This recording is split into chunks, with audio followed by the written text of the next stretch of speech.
Hi friends, ನಾನಿವತ್ತು ನಿಮಗೆ ದಂಟಿನ ಸೊಪ್ಪಿನ ಪಲ್ಯ ಹೇಗೆ ಮಾಡೋದಂತ ತೋರಿಸ್ತೀನಿ.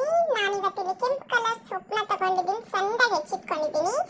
ನೆನೆಸಿಟ್ಕೊಂಡಿರೋ ಹೆಸರು ಕಾಳನ್ನ ತಗೊಂಡಿದ್ದೀನಿ, ತೆಂಗಿನಕಾಯಿ ಚೂರ್ನ ತಗೊಂಡಿದ್ದೀನಿ, ತುರಿನ, ಕರ್ಬೇವಿನ ಸೊಪ್ಪು ತಗೊಂಡಿದ್ದೀನಿ, ಹಸಿಮೆಣಸನ್ನ ಸಣ್ಣದಾಗಿ ಹೆಚ್ಕೊಂಡಿದ್ದೀನಿ, ಮತ್ತೆ ನಾನು ಈರುಳ್ಳಿನ ಸಣ್ಣದಾಗಿ ಹೆಚ್ಕೊಂಡಿದ್ದೀನಿ.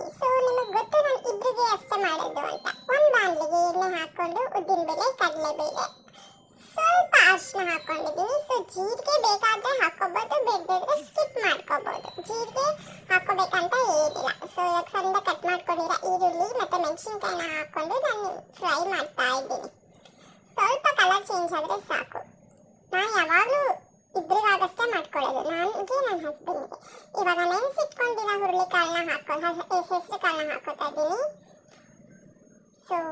ಇದು ಸ್ವಲ್ಪ ಫ್ರೈ ಆದಮೇಲೆ ಕಟ್ ಮಾಡಿ ಇಟ್ಕೊಂಡಿರೋ ಸೊಪ್ಪನ್ನ ಹಾಕ್ತಾ ಇದ್ದೀನಿ. ಅದು ಸ್ವಲ್ಪ ಬೇಯಿಸ್ಕೋಬೇಕು. ಬೆಂದಾದ್ಮೇಲೆ ಸ್ವಲ್ಪ ಕಾಯಿ ತುರಿ ಹಾಕೋತಾ ಇದ್ದೀನಿ. ಕಾಯಿ ತುರಿ, ಉಪ್ಪು ಹಾಕೊಂಡು ಮಿಕ್ಸ್ ಮಾಡಿಬಿಟ್ಟು